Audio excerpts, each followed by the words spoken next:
কি হয়েছে রে পচা? কামতিছিস কেন রে বাবা? কি হয়েছে বাবা? একটু কি হয়েছে, এরকম করছিস কেন? বাবা আমার খিদা লাগিছে। খিদে লাগিছে? তোর মা দিনি তোরে? না। এই যাওনি কেন?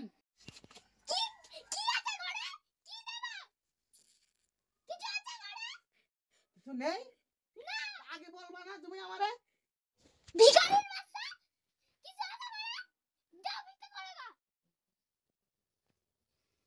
ঠিক আছে যাচ্ছি।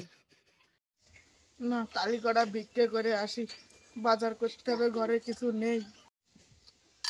কটা ভিক্ষে দাও। ওই বাড়ি কেউ আসো, কটা ভিক্ষে দাও, 3 দিন করে কিছু খাই নে, কেউ থাকলে দাও। জামাই তুমি পুরি শুয়োরে বাচ্চা রে, ভুল করে শ্বশুর বাড়ি চলে আইসি রে, আগে এই গ্রামের তে পালাই।